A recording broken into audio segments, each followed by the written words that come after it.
Ok, aquí está entonces en pantalla compartiendo la lección de hoy, apreciados hermanos. La lección número 3 es la que corresponde para el día de hoy. Lección número 3, música en la alabanza y el modelo del Nuevo Testamento. Lección número 3 de esta serie, Doctrina Bíblica. ¿Cuál es la reacción de quienes llegan por primera vez a un culto o a una reunión de la Iglesia de Cristo?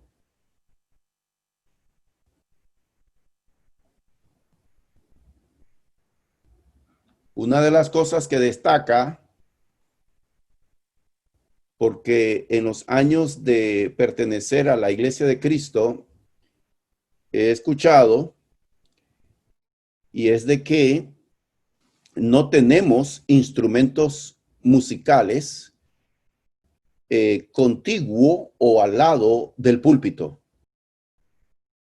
Y que cuando cantamos no tocamos ningún tipo de instrumento musical. Esa es una de las cosas que llama la atención de las personas cuando llegan por primera vez a una reunión de la Iglesia de Cristo. La iglesia cantó, miren esta afirmación, la iglesia cantó a Dios sin instrumentos desde su comienzo y así prosiguió por más de 1300 años. Tomen nota de esta afirmación, apreciados hermanos. No es una afirmación expresada a la ligera. Es una afirmación que tiene base histórica, que tiene evidencia escritural. La iglesia cantó a Dios sin instrumentos musicales desde su comienzo y así prosiguió por más de 1300 años. La lección de hoy contiene información histórica sobre este tema. A capela, una palabra común, una palabra que se emplea mucho. A capela se usa cuando una canción es cantada sin acompañamiento de instrumentos musicales. Pero pocos saben que esta palabra significa como se canta en la iglesia. De repente está X cantante famoso en un programa de televisión y lo están entrevistando y la entrevistadora o el entrevistador le dice, ¿y por qué no nos cantas una de tus canciones? Y él improvisa y canta y no hay instrumentos ahí. Es una canción que está cantando a capela, se dice. Pues, aunque se emplea esta palabra, muy pocos saben que esa palabra significa cómo se canta en la iglesia. Los padres de la iglesia. Cuando uno abre un libro de historia del cristianismo, se va a encontrar con esta lista de nombres. Ignacio vivió en el año 50 al 100 de la era cristiana. Policarpo, año 69 al 156. Ireneo, año 120 al 205. Clemente de Alejandría, año 150 al 200. Orígenes, 185 al 255 y otros, son llamados, óigase bien, en libros de historia del cristianismo se les conoce como padres de la iglesia. Si notan, estos son cristianos que vivieron después de la muerte del último apóstol, que fue Juan, el cual murió a final del primer siglo de la era cristiana.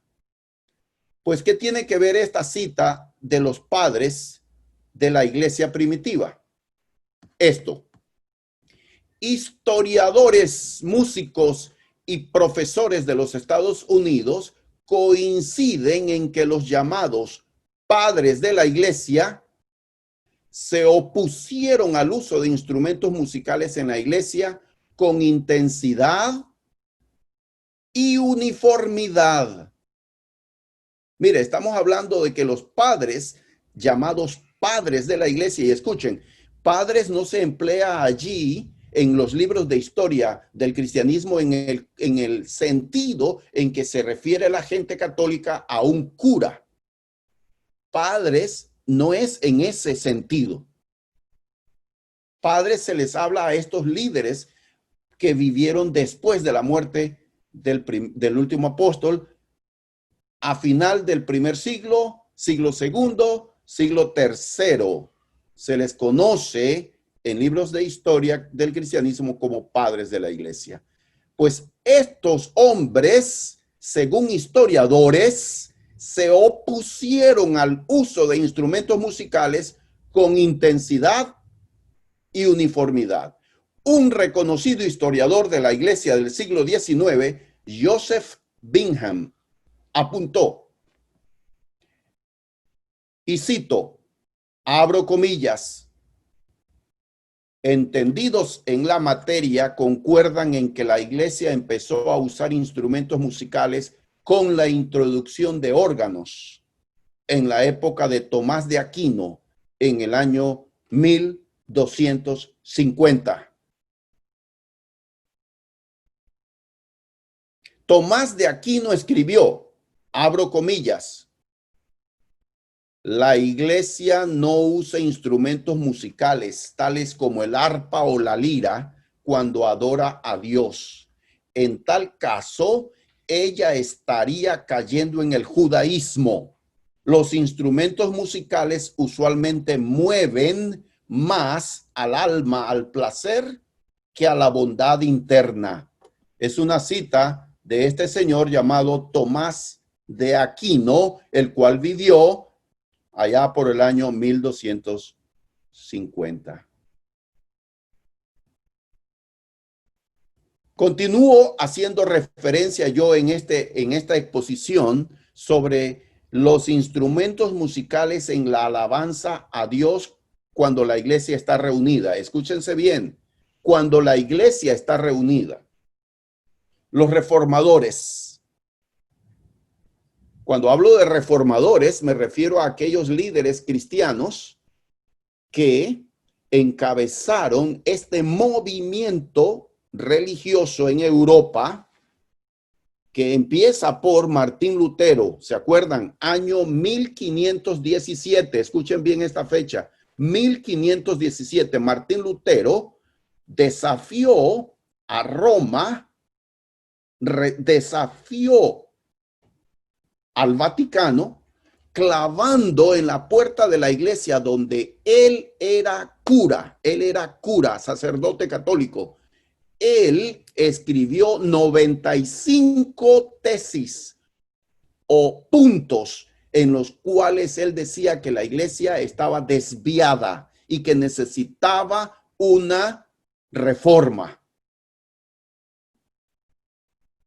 Pues el propósito de la reforma era acercar a la iglesia a la simplicidad y pureza de los tiempos del Nuevo Testamento. Ese era el propósito de la reforma protestante. El tercer hombre detrás del movimiento de la reforma fue Ulrico Zwingli. Martín Lutero y Juan Calvino fueron los primeros. En 1527, las autoridades católicas quedaron congeladas cuando el órgano de una gran iglesia de Suiza fue desmantelado por órdenes de Zwingli.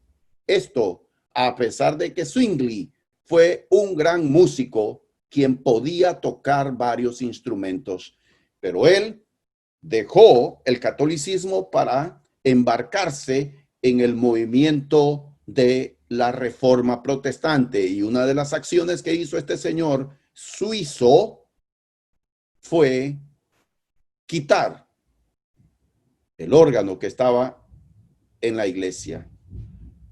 Juan Calvino, de igual manera, fue apasionado en su rechazo al uso de instrumentos musicales en los cultos de la iglesia. Una cita de Juan Calvino, abro comillas: no tengo dudas que tocar címbalos, arpas y otros instrumentos mencionados en los salmos fue parte del culto en el templo, pero dichos instrumentos estaban fuera de lugar en las reuniones de adoración de los primeros cristianos, tanto como el quemar incienso y encender velas.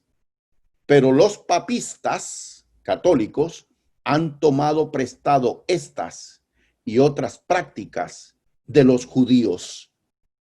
Juan Calvino. Yo quiero detenerme aquí en la exposición para escuchar entonces de parte de ustedes comentarios respecto a lo que acabo de exponer. No me hagan preguntas de nada de lo que no he expuesto aún, sino de lo que acabamos de exponer a fin de ver si estamos todos conectados con esto. Comentario, pregunta sobre lo que acabo de hacer exposición. O un resumen.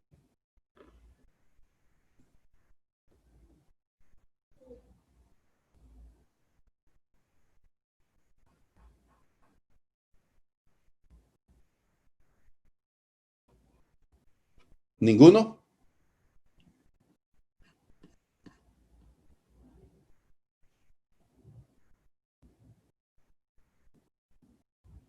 ¿Cómo puedo tomar ese silencio, hermanos? Están... Bueno, no, en lo personal, en realidad, está, no tengo dudas, pero sí me ha gustado la historia, ¿no? De la afirmación de los primeros cristianos en cuanto a los instrumentos. Pero igual no queda la duda de que queda una duda ahí, ¿no? Esperar a culminar la clase y el tema Muy para bien. ver si de repente puedo hacerla. Excelente. Gracias, Mario. Continúa alguien más que quiera, por favor, hacer una recapitulación de lo que han escuchado. Sí. Sí, me acuerdo pues de los años primeros que comenzó la iglesia. Habían cristianos, personas que venían de otra iglesia, que utilizaban instrumentos musicales. Y cuando llegaron a la iglesia de Cristo, ellos se quedaron asombrados que no se usaba ningún instrumento, simplemente era la voz de labio, de boca. Y preguntaban muchas veces, preguntaban los instrumentos, ¿dónde están los instrumentos? En sí, como te digo, ¿no? Nunca, el tiempo que tenemos, hemos usado instrumentos musicales dentro de la iglesia, especialmente para lo que es los coros y las canciones que se le cantan a nuestro Señor. Así es. Sí, por supuesto. Esa es una de las primeras impresiones que tienen personas cuando llegan a una reunión un domingo o un día de semana donde la iglesia de Cristo se reúne y les llama la atención que no tocamos instrumentos cuando cantamos alabanzas en nuestras reuniones. Es algo que les llama la atención. Entonces, inclusive algunos que han venido y que quieren establecerse y les gustan nuestras reuniones, dicen, mira, en la iglesia donde yo estaba, yo era ministro de alabanza, como diciendo, estoy a la disposición suya para eso. Muy bien. Continúo entonces, si no hay nadie más, continúo con la exposición. Sí, dele. Bueno, para mí es algo nuevo. Estoy conociendo más que nada lo que es la historia de la iglesia. Y es un tema bueno porque yo siempre había visto la iglesia siempre con instrumentos y ahora, según lo que usted dice ahí en la historia, habían personajes que serían opuestos a esto en aquellos tiempos. Eso era lo Así que es. quería aportar. Claro, gracias. Por supuesto que lo que estoy aportando, como les dije, es historia. No es algo que yo estoy sacando de mis ideas, sino es historia. Y esto se confirma en buscando lo que estos personajes que estoy yo citando en verdad dijeron. Luego ocurrió esto. Miren lo que dijo Juan Calvino. Juan Calvino, por ejemplo, la última cita que estamos haciendo referencia, Juan Calvino dijo que en la Iglesia Católica habían tomado costumbres de los judíos. Juan Calvino dice, es cierto que en el templo judío se tocaron instrumentos musicales, pero también en el templo judío se ofrecía incienso a Dios y se encendían velas en el templo. Eso era parte del culto. Pero vamos a ver qué ocurrió después de esto. En el año 1800, John Spencer, miembro de la Real Academia de Música y presidente de la Universidad de Música de Londres, escribió, mira, estamos citando aquí a este personaje. Hay personas todavía con vida que pueden recordar el tiempo cuando los órganos estaban raramente presentes en las iglesias, aparte de la iglesia de Inglaterra. Los metodistas, los independientes y los bautistas casi no los usaban y los presbiterianos se oponían fuertemente. Miren esta afirmación en 1800 de John Spencer. Él dice que todavía había personas que recordaban cuando en estas iglesias no se tocaba instrumentos musicales, lo cual indica que ya para el año 1800, oigan bien, estas iglesias habían adoptado instrumentos musicales en sus reuniones de iglesia. Es importante notar que aún en los años de 1800 había prominentes voces que abogaban por mantener la histórica práctica cristiana de adoración vocal solamente. Una de esas voces pertenece al que sin dudas es el más destacado y reconocido predicador bautista de todos los tiempos, el inglés Charles Spurgeon. La Iglesia de Cristo no está sola. Miren esto. Las iglesias ortodoxas aparecen en el año 1054 como resultado de la división del Imperio Católico entre el este y el oeste. La Iglesia del Oeste llegó a ser conocida como la Iglesia Católica Romana y la del Este como Iglesia Ortodoxa del Este. En este tiempo, ambas iglesias practicaban el canto vocal, pero en el año 1300, la Iglesia Católica introduce paulatinamente los instrumentos, mientras que la Iglesia Ortodoxa mantiene la tradición de la adoración vocal solamente hasta nuestros días. Es decir, que las iglesias de Cristo no son las únicas que no tocan instrumentos en sus reuniones. Estas iglesias ortodoxas de Oriente tampoco usan. La pregunta, ¿por qué? ¿Por qué la mayoría de las iglesias a través de la historia no usaron instrumentos musicales en el culto? ¿Por qué nosotros en la Iglesia de Cristo no los usamos? La respuesta comienza con una firme convicción de que Dios está a cargo de cada aspecto del culto de adoración, incluyendo el uso de instrumentos musicales. Hagamos un repaso de la historia del Antiguo Testamento, por ejemplo. el culto en el antiguo tabernáculo. Me refiero al tabernáculo que Moisés construyó por órdenes de Dios como el lugar de adoración, el primer lugar de adoración. En relación a instrumentos musicales, Dios habló específicamente a Moisés sobre cuál instrumento usar, quiénes y dónde los podrían usar. Por favor, lean Números, capítulo 10, abran su Biblia. Este es un ejercicio moviendo las manos y moviendo la vista para que no nos durmamos. Números 10, 1 al 10. Aquí entonces Dios da unas instrucciones. El primero que lo haya encontrado, por favor, lea. Números capítulo 10, versículo 1 y 2. Amén.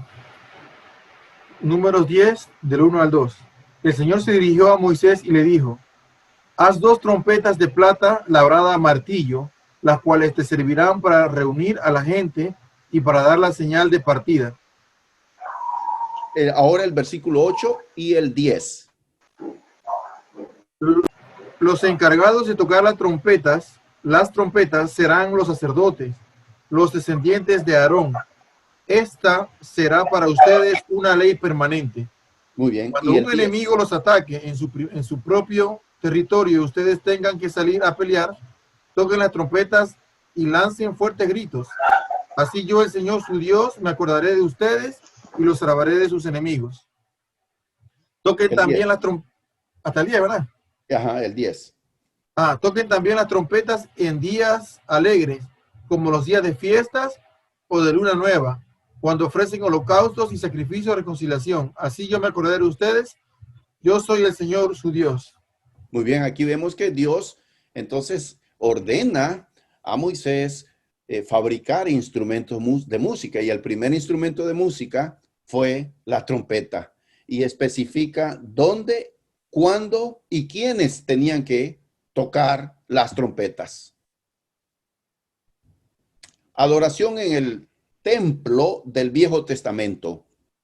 Vamos a ir abriendo, por favor, Primera de Crónicas 16, del 4 al 6. Estamos haciendo un repaso de los instrumentos musicales en el Antiguo Testamento. Años más adelante, cuando el pueblo de Dios se hubo asentado en la tierra prometida y el arca del pacto estaba en Jerusalén, el epicentro del culto se movió del tabernáculo al templo. Esta transición se llevó a cabo bajo la supervisión de David. Alrededor del año 1000 antes de Cristo, David hizo cambios significativos en la adoración a Dios.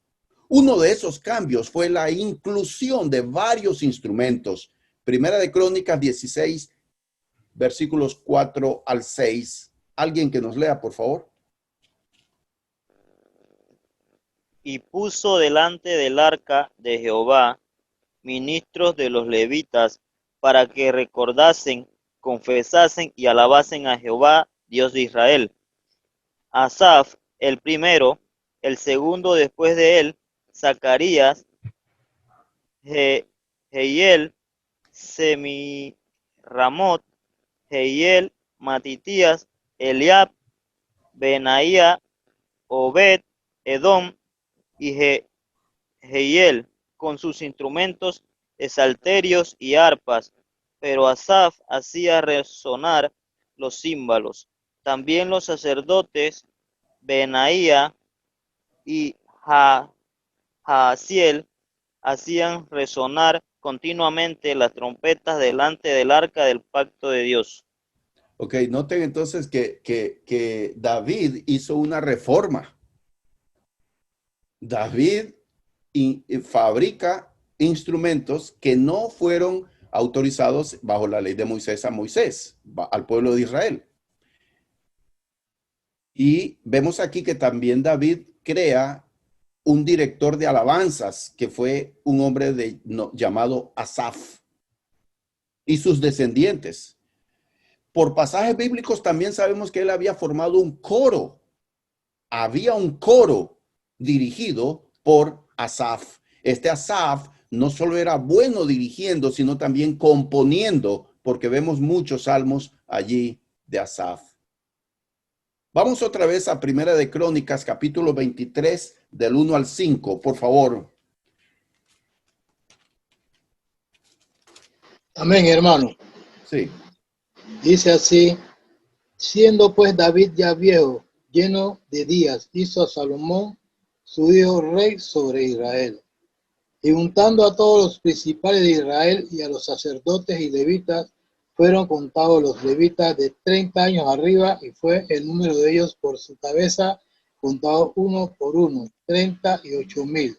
De estos 24,000 para dirigir la obra de la casa de Jehová, y 6,000 para gobernadores y jueces.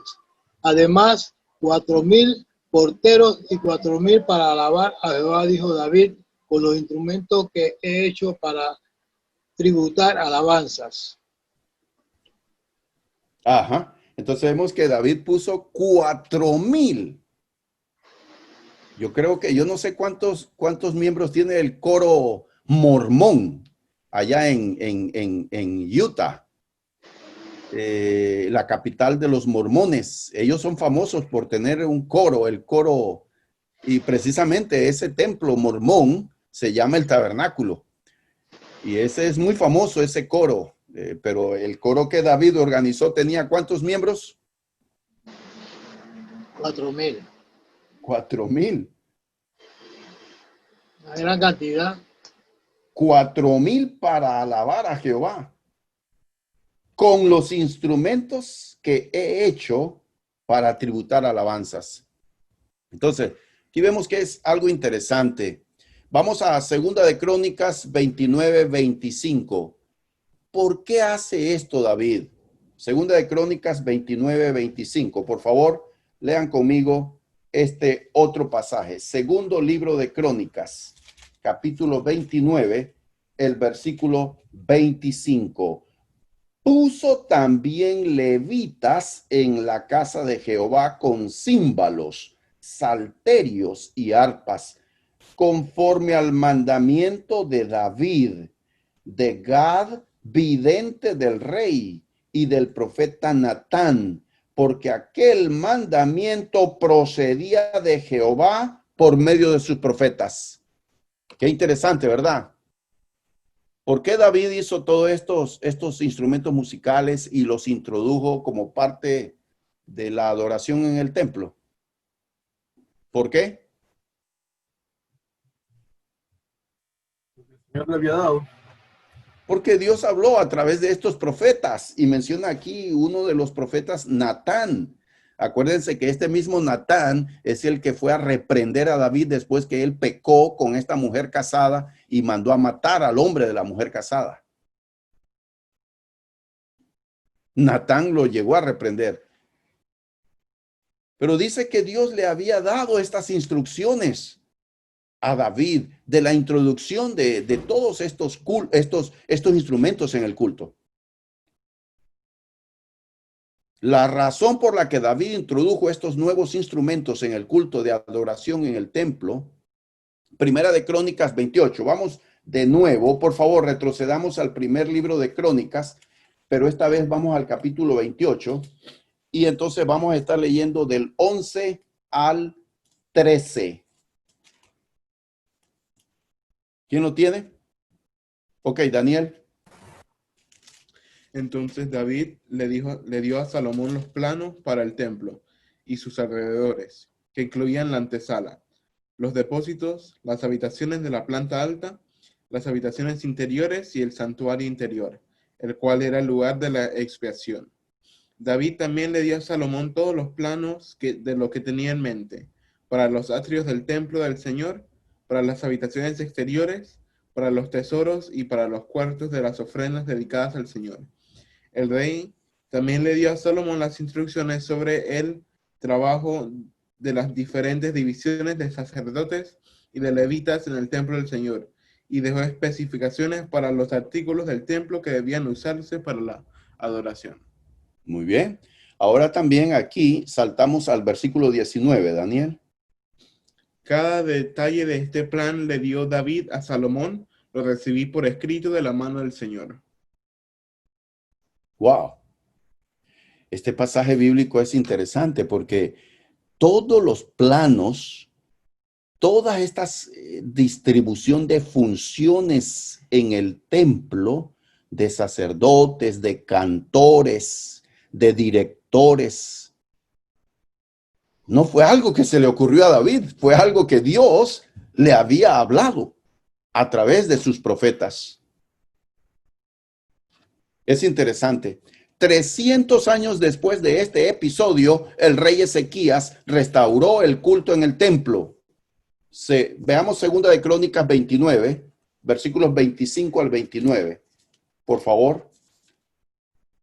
Segunda de Crónicas 29, 25 al 29. ¿Alguien más, por favor, que nos lea? Puso también levitas en la casa de Jehová con címbalos, salterios y arpas, conforme al mandamiento de David, de Gad, vidente del rey y del profeta Natán, porque aquel mandamiento procedía de Jehová por medio de sus profetas.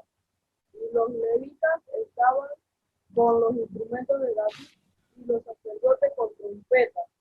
Entonces mandó Ezequías sacrificar el holocausto en el altar. Y cuando comenzó el holocausto, comenzó también el cántico de Jehová con las trompetas y los instrumentos de David, rey de Israel. Y toda la multitud adoraba y los cantores cantaban y los trompeteros sonaban las trompetas.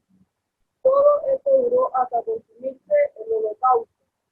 Y cuando acabaron de ofrecer, se inclinó el rey y todos los que con él estaban y adoraron. Muy bien, gracias, Alberto. Entonces estamos viendo aquí que David hizo una reforma, una reorganización del culto en el templo, pero bajo la dirección de Dios. Pero por un tiempo esto se había perdido hasta por 300 años. Luego aparece, después de David, ¿verdad? Aparece este rey que restaura lo que se había perdido por 300 años, porque aún el libro de la ley de Dios ni siquiera se leía. Hasta que un día que estaban limpiando, encontraron el libro de la ley y se lo trajeron a este rey Ezequías y pasaron leyendo lo que decía y él se entristeció porque se habían olvidado de la ley de Dios. Y entonces él viene y hace esta restauración, Ezequías. Saltemos en la historia de Israel otros 200 años hacia adelante y veamos Esdras 3:10. Continuamos en Esdras 3:10.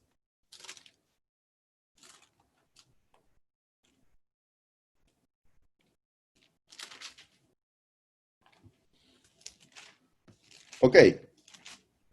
¿Quién lo tiene? Amén, hermano. Dice así: y cuando los albañiles del templo de Jehová echaban los cimientos, pusieron a los sacerdotes vestidos de sus ropas y con trompetas, a los levitas hijos de Asaf con címbalos, para que alabasen a Jehová según la ordenanza de David, rey de Israel. Miren, estamos hablando de cuando retornan del cautiverio y están reconstruyendo. Ellos están adorando a Dios, siguiendo con esta tradición, esta costumbre que estableció David. Vayamos un poquito más adelante en el tiempo y veamos Nehemías. Nehemías capítulo 12, el siguiente libro. Nehemías capítulo 12. Hermanos, espero que no se me estén durmiendo. Espero que ustedes estén conectados. Estamos haciendo un estudio. Este es un estudio bíblico, hermanos. Y algunas veces podemos tener pesadez, pero es muy importante que hagamos este ejercicio.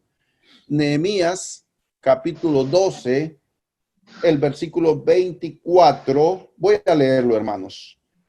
Los principales de los levitas: Asabías, Serebías, Jesúa, hijo de Cadmiel, y sus hermanos delante de ellos, para alabar y dar gracias, conforme al estatuto de David, varón de Dios, guardando su turno.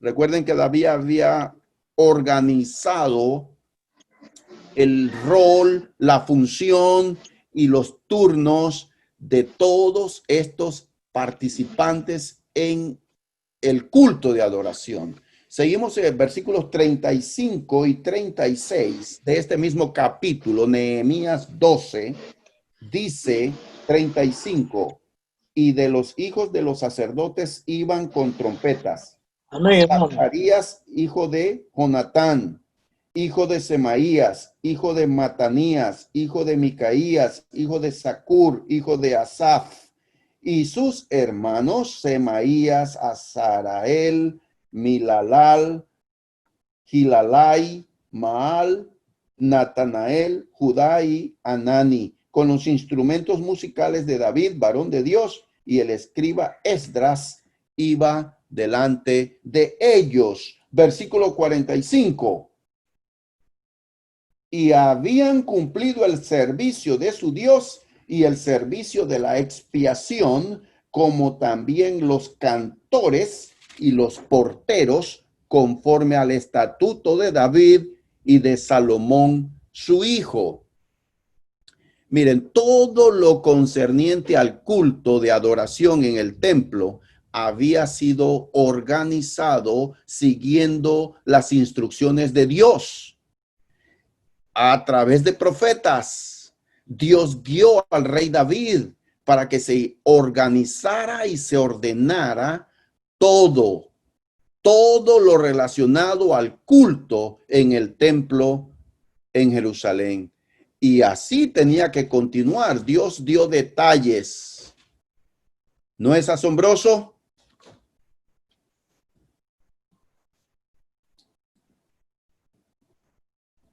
Hagamos un alto aquí, por favor. Un alto, por favor. Recapitulación. Quisiera pedir, por favor, a Juan Carlos, a Santos, que nos den, aunque sea una palabra, respecto a lo que han comprendido, cualquier cosa que deseen para que podamos tener esta actividad dinámica. Doy el micrófono entonces a Juan Carlos, por favor, y luego Santos.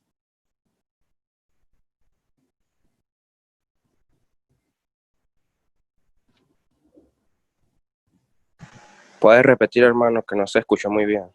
Sí, quisiera escuchar tus comentarios, como un resumen o lo que quieras comentar sobre lo que estoy exponiendo. Tu comprensión de lo que estoy expresando. Cualquier cosa que hayas retenido y que quieras expresarlo. Ok. Bueno, es un estudio que siempre me ha llamado la atención, ya que creo que somos prácticamente la única iglesia que no toca instrumentos, que no utiliza instrumentos. Y al contrario, me gusta porque al cantar y escuchar las voces de los demás hermanos se siente de verdad ese amor al cantar. En cambio, he ido también anteriormente a otras iglesias que tocan instrumentos y se siente más el ruido de los instrumentos. Sí tengo algo claro de repente, que en el culto obviamente no tenemos que utilizar instrumentos, pero digamos algo aparte en nuestras casas. De repente queremos utilizar un instrumento y tocar y cantar, o sea, no tiene nada de malo, pero en el culto, como manda Dios, tenemos que seguir las órdenes que Él nos manda y cantar a capela con el corazón. Ok, gracias. A ver, Santos, por favor, Santos, danos también tu retroalimentación. Queremos escucharte. Amén, hermano. ¿Me escuchan bien? Sí, Bueno, a mí sí siempre me ha parecido curioso eso de los instrumentos, porque por lo menos mis tíos, o sea, van a la iglesia, pero van a otras denominaciones, pues, y en sus iglesias se usan instrumentos. Y entonces, cuando, o sea, nosotros vamos a visitarlos, entonces vamos, los acompañamos, pues, entonces, o sea, en el momento que cantan, es como si, como si fuera una fiesta. O sea, las personas están casi que para bailar. O sea, por los instrumentos como que, no sé, como que los mm, incitan a moverse y, o sea, es como que, no sé si estará bien o estará mal, pero como que se sale de la adoración, porque, o sea, tenemos que estar concentrados en Dios mientras cantamos y estar pensando en Él, porque estamos adorándolo a Él. O sea, siempre me ha parecido curioso eso. muy bien. Gracias, muchísimas gracias, de verdad. Les agradezco sus comentarios y esto ayuda mucho. Si hay alguien más que quiera comentar algo, un comentario, un resumen de lo que ha escuchado hasta ahora de esta exposición, por favor, Hermano Gonzalo, agradecería mucho. Sí, sí, hermano, lo escucho.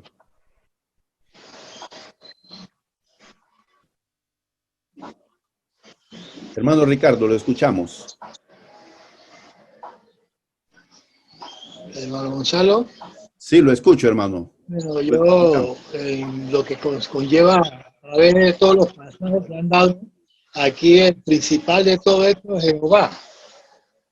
Jehová es el principal de todo, porque Jehová es la persona dentro de esto que instruye para que todo lo que se haga formalmente. Muy bien, exacto. Notemos, escuchemos que los instrumentos musicales que David introduce son parte de una orientación que Dios dio. Todo lo que David hizo en el templo, los instrumentos, los utensilios, la reorganización del culto, todo era parte del plan de Dios. Daniel, ¿quieres comentar algo?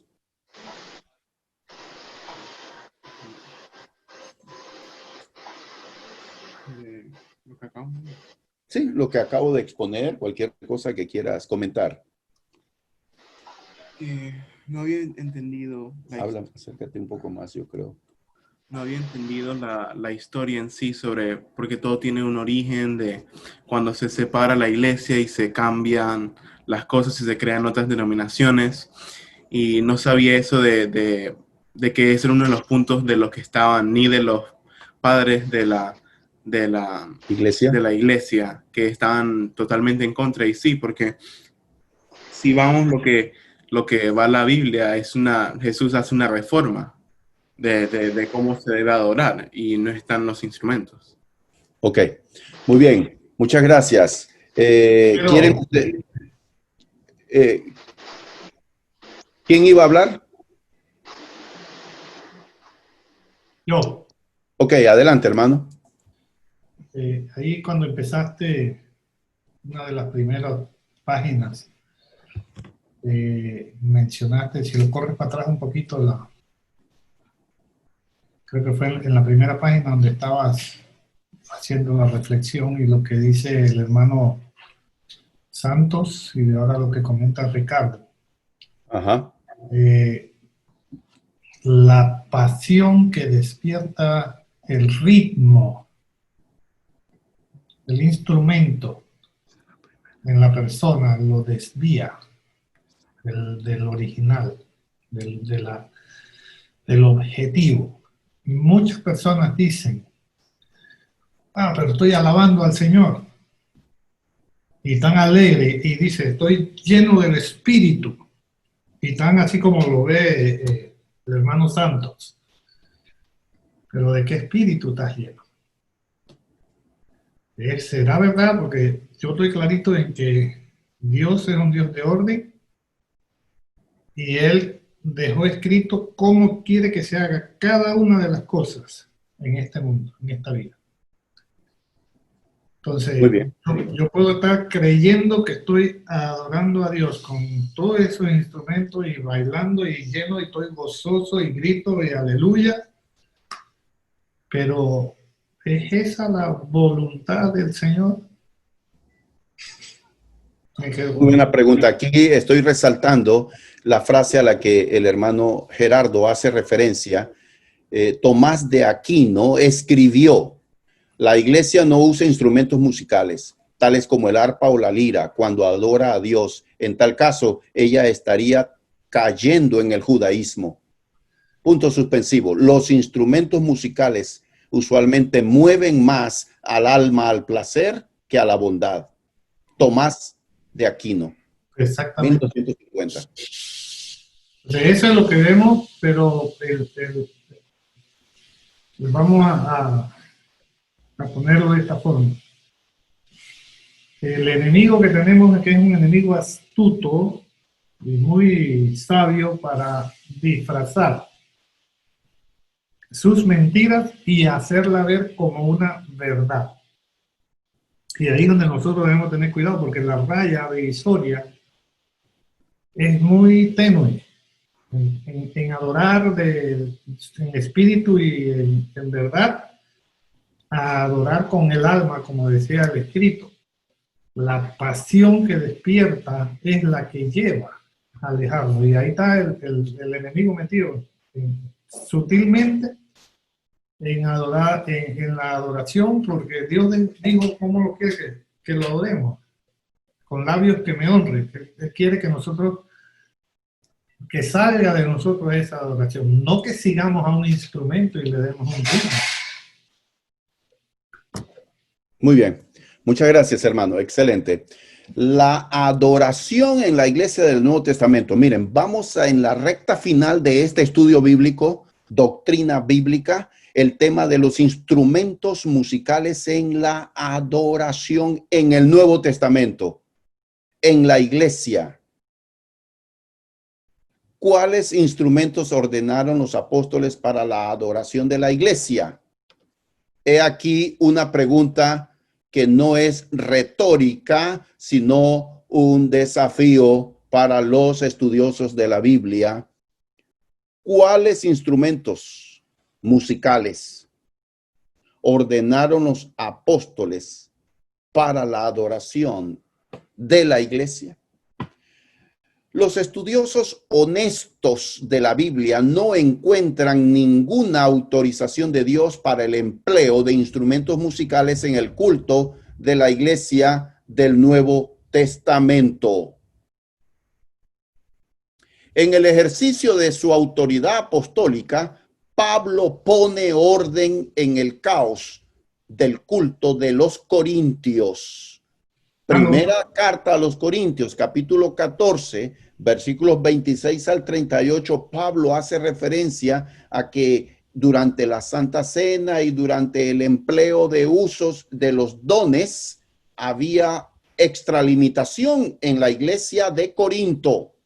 Había desorden. Y Pablo hace un llamado a que haya orden a la hora de cada acto de adoración.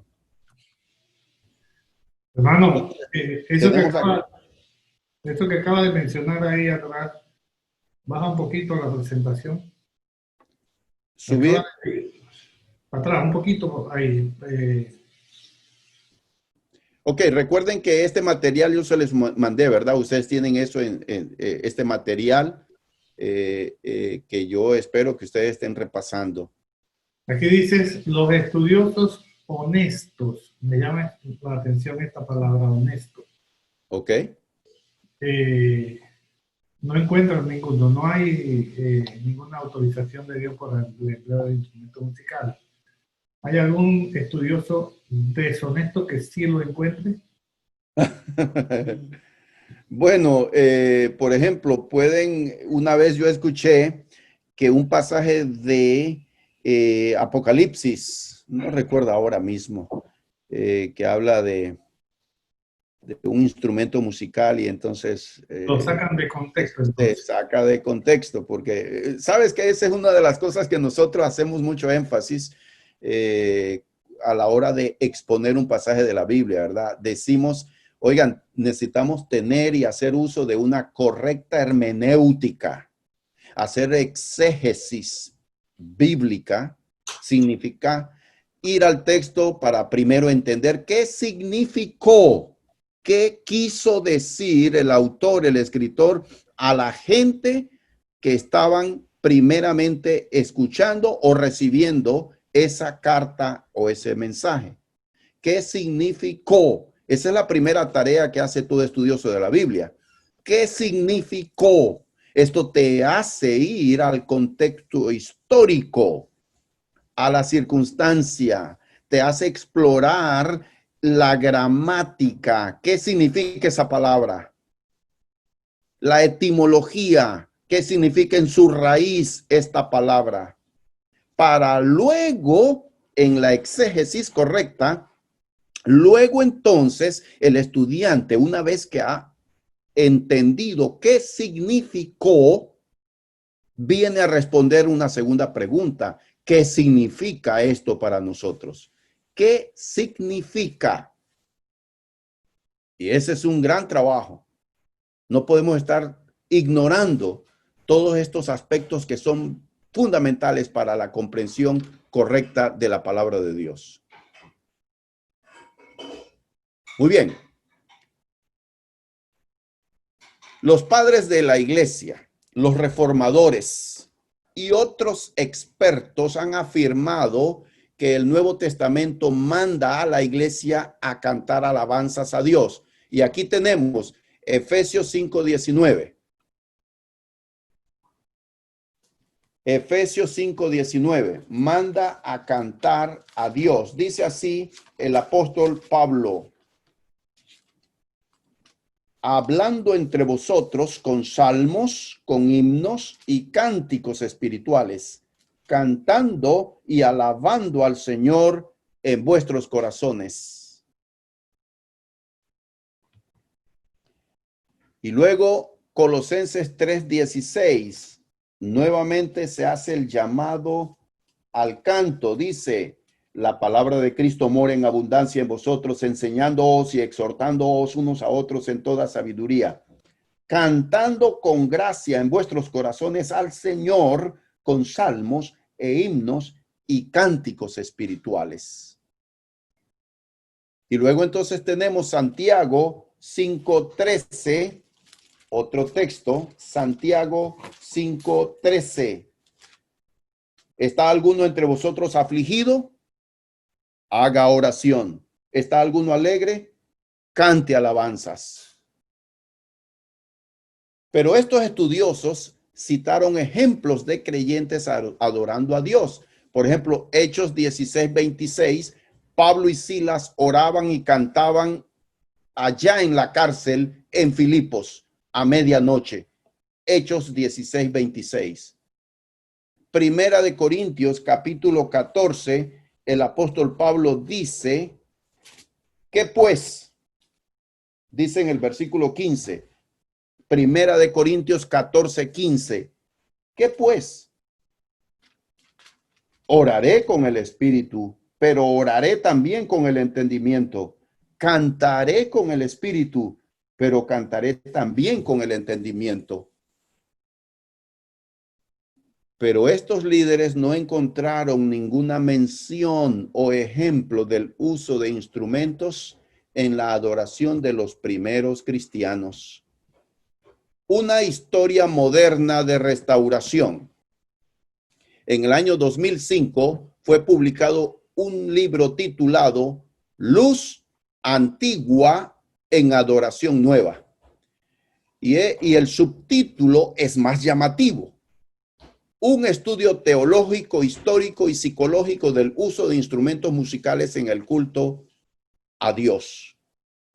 Pero lo más llamativo del libro es el autor y de la iglesia de la que es miembro, John Price, ministro de la Iglesia Bautista Reformada de Nueva York.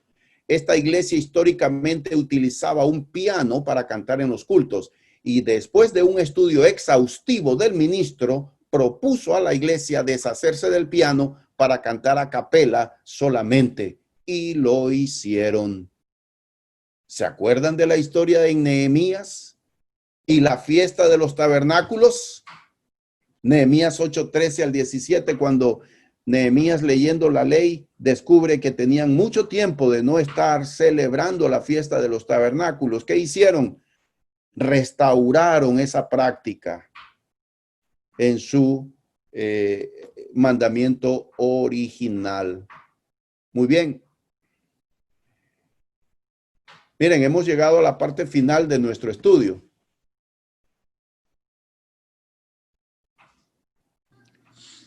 Yo quiero decir, para finalizar, lo siguiente, hermanos. Miren, el tema de los instrumentos musicales en el culto no es un tema fundamental de la salvación. El domingo pasado estuvimos hablando de un tema que es fundamental y que tiene que ver con el plan de Dios para la salvación, que incluye fe en Cristo, arrepentimiento, confesión pública de fe, bautismo, el propósito para el bautismo. Hermanos, eso es fundamental, que tiene que ver para nuestra salvación. Otros temas doctrinales que son fundamentales: la inspiración de la Biblia. El Espíritu Santo inspiró a los hombres que escribieron. Eso es fundamental. El tema de la escatología, la segunda venida de Cristo, la resurrección de los muertos, el juicio final, el cielo, son temas fundamentales para la salvación. El tema de los instrumentos musicales en la adoración a Dios en la iglesia no entra precisamente dentro de eso. Sin embargo, escuchen bien esto, hermanos, y no me citen fuera de contexto. No debemos hacer del tema de la no utilización de instrumentos musicales en el culto como algo monumental. ¿Es importante? Sí lo es. Pero el tema de la santidad, el amor, el perdón, son temas fundamentales para la salvación. Yo, por convicción propia, nunca utilizaré ni aprobaré que en la iglesia donde yo esté ministrando o sirviendo se use instrumentos musicales. Por convicción propia, hermanos. Yo continuaré con esta tradición del canto a capela, por convicción. Sin embargo, hermanos, como les dije y lo he repetido en otras clases, diré yo que si una iglesia, X iglesia, que toca instrumentos musicales, se van a ir al infierno por eso. El juicio le corresponde a Dios, hermanos, no a mí. Pero óigase bien y que quede bien claro, hermanos, no soy neutral. No estoy hablando de neutralidad respecto al tema de los instrumentos musicales en la adoración a Dios. Ya les expresé claramente cuál es mi convicción y qué creo yo. Yo no soy neutral en ese tema. Tengo mi convicción. Creo que no. Nunca voy a usar instrumentos musicales en el culto de la iglesia. El juicio le corresponde a Dios, hermanos, no a nosotros. Abro el micrófono para comentarios o preguntas sobre esto, por favor. Les agradezco mucho.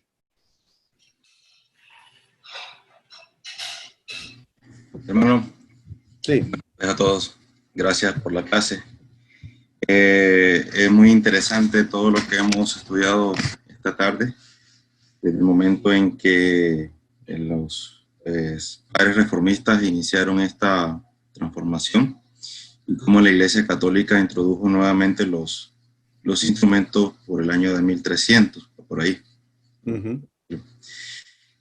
Me queda, después vimos lo que cuando el rey David hizo en su tiempo, hizo la reforma e introdujo los instrumentos.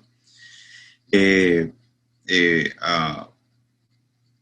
por medio de, ya que los profetas pues les habían dicho pues de que era un mandamiento de Dios en ese momento. Así es.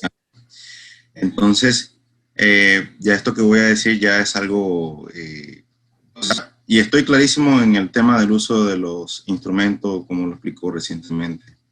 Estoy claro de eso y no tengo ninguna posición, pero siendo un poquito, voy a usar la palabra entre comillas, objetivos, o tal vez usted me aclara.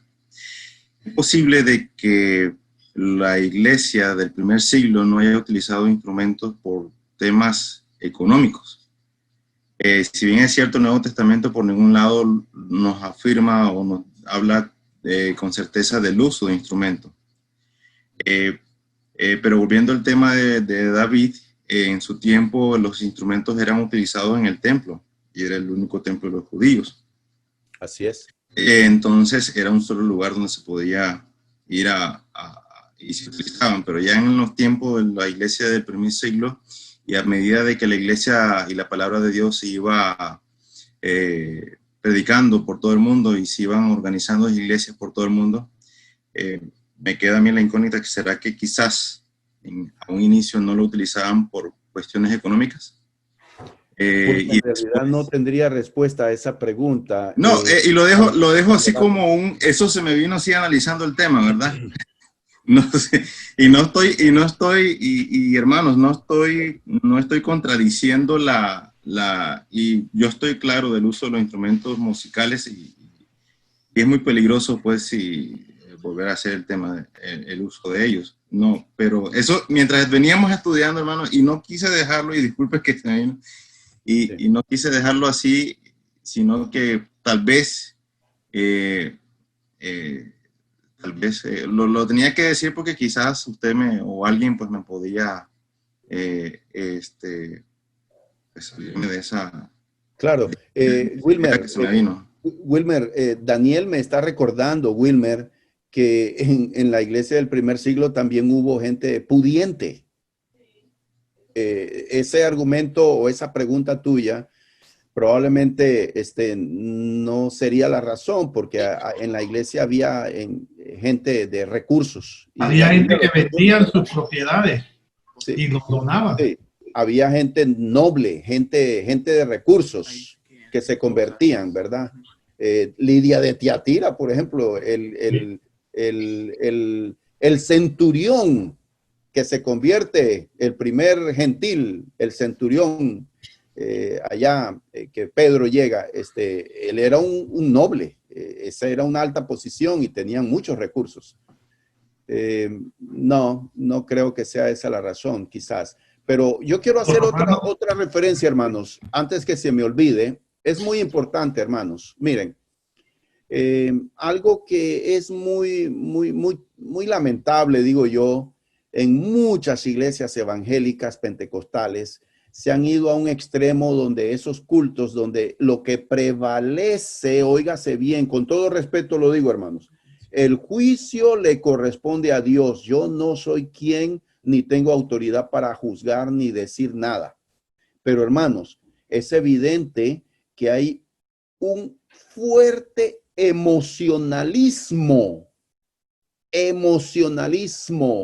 que se han ido a un extremo, hermanos. Empiezan a danzar, empiezan a caerse y hermanos, es algo cuestionable realmente.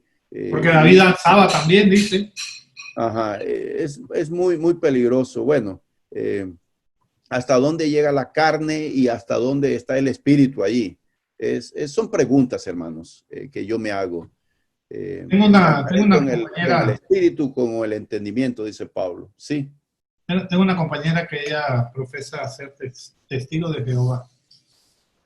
Y ellas no creen en el juicio de Dios. Ellos no creen que va a haber un juicio final. Ella me dice que Dios es un Dios de amor. Y que como es un Dios de amor, en el amor no hay esa parte de juicio. Sí, claro. Eso podríamos tomarlo entonces ese tema interesante, ¿verdad? Sí. ¿Alguien más iba a comentar algo? Bueno, ¿Me escuchan, hermano? Sí, lo escuchamos. Adelante, Beto. Bueno, con esto nosotros sabemos que Dios sabe las cosas que van a ocurrir de antemano. Y con esto de los instrumentos, pienso que, como dijo el hermano Wilmer, lo que él tocó, no hay algo específico, y como dice el hermano Gonzalo, no es el juicio le corresponde a Dios, pero sí pienso que se desvía en lo que es la adoración cuando se implementan esta clase de instrumentos. Por lo menos yo tengo una vez invité a una persona a la iglesia y ella fue y después hizo un comentario que en la parte de la alabanza era una parte aburrida por esto de que no hay instrumentos. Entonces, una pregunta que yo le quiero hacer a ustedes, porque de mi parte no siento que es una parte aburrida cuando nosotros cantamos, cuando sale de nuestra boca, cuando nuestros labios cantan esas alabanzas, lo hacemos con alegría porque sabemos que es para Dios. De mi parte, no es aburrido. No sé si para ustedes alguna vez ha sido aburrido, pero de mi parte no. Entonces, ahí, como el texto que leyó el hermano Anante, debemos de alabar a Dios así, en espíritu y en verdad. Y siento que en esa parte estamos haciendo las cosas como no nos desviamos de lo que la Biblia, Dios nos enseña en su palabra. Así que yo me gozo cuando canto sin instrumento, hermano. Es un gozo cantarle a Dios y un privilegio. Y yo lo vivo así. Esa es mi opinión. Gracias, hermano. Gracias, hermano Beto. Sí, hermanos, miren, continuaremos, si Dios lo permite, con estos temas. Quiero decirles que realmente estamos revisando fundamentos de nuestra fe, de por qué hacemos esto, por qué hacemos lo otro, por qué no lo hacemos. De eso se trata en esta clase. Voy a dar la oportunidad a uno más. Si no hay uno más, quisiera que entonces a ver si nuestro amigo Mario nos despide en oración. ¿Alguien iba a decir algo? Daniel va a decir algo. A ver, Dani. Bueno, yo me puse a pensar ahorita que lo que dijo el hermano Beto y lo que dijo el hermano Wilmer, que yo creo que de lo que sabemos, los apóstoles, excepto quizás Pablo y Pedro, los apóstoles eran personas humildes, eran pescadores. Y no creo que tuvieran de antemano una preparación música. Quizás Pablo, no sé, pero no creo eso. Entonces, al punto que quería decir que yo creo que Jesús, cuando perfeccionó cómo debe ser la iglesia y nos dio en el Nuevo Testamento y habló, y después los apóstoles dieron esto, yo creo que lo hicieron para todo, para cualquier persona.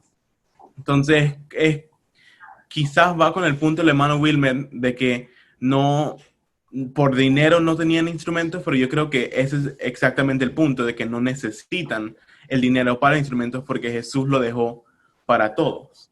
De que la voz nuestra es un instrumento y es todo lo que necesitamos para adorar a Dios. Entonces no creo que no había ni necesidad para los apóstoles de tener una preparación para después en sus cartas hablar sobre eso, sino simplemente con sus voces era suficiente adorar al Señor.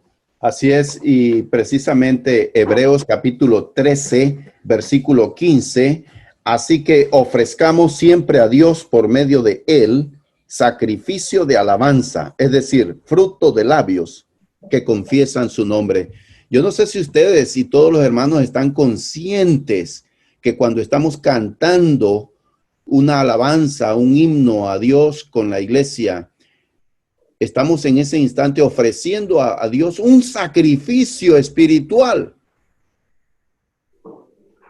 Porque nosotros ahora, recuerden, el sacerdocio de los creyentes es otra doctrina importante. El sacerdocio. Estamos ofreciendo a Dios sacrificio cuando cantamos la alabanza. Es importante el canto. Algunas veces nuestros hermanos cantan con pereza, con desánimo. Esa es una de las luchas que tenemos que estar enfrentando en nuestra congregación, el canto congregacional. Necesitamos cantar con el espíritu, con ánimo, con fervor, con entusiasmo, con motivación, con alegría. Recuerdo que este hermano, profesor de canto y de música, Héctor Guzmán, cuando estábamos iniciando la iglesia de San Miguelito, el hermano nos estaba dando clases de canto los domingos. Y él decía y enfatizaba esto, miren, el corazón, el ánimo, cada letra está expresando sentimientos, las letras, el contenido del himno, del canto, expresan algo. Necesitamos sentir lo que estamos cantando, porque ese ingrediente es vital a la hora de adorar a Dios. Porque una de las cosas que hemos escuchado de la gente, y puede que tengan razón, alguna gente que llega a la reunión de la iglesia y se topan con que no tocamos instrumentos musicales, digan, es que el culto de la iglesia de Cristo es muerto.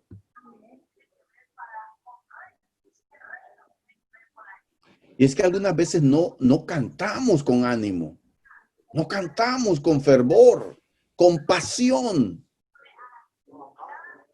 Yo me acuerdo que estaba leyendo un libro sobre la alabanza, sobre adoración a Dios, y decía el escritor, miren con qué pasión el que narra un partido de fútbol cuando entra un gol, y mire usted las graderías, cómo la gente canta a su equipo, cómo se ponen. Y entonces decía el escritor, ¿acaso Jesucristo no fue el que metió el gol de la historia que gana nuestra salvación? Esa es una de las cosas que yo creo, hermanos. Podemos tener el cuerpo doctrinal, pero si no cantamos con el espíritu, ¿de qué sirve, hermanos? Sí. Se tiene que hacer bien, hermanos, el canto. Se tiene que cantar como debe ser. Yo creo que en esa parte, hermanos, con pena lo digo, hermanos, yo creo que necesitamos mejorar el fervor, el entusiasmo con que cantamos. Cantaré con el espíritu, cantaré con el entendimiento. Les dejo a ustedes esa exhortación, hermanos. Y mi amigo...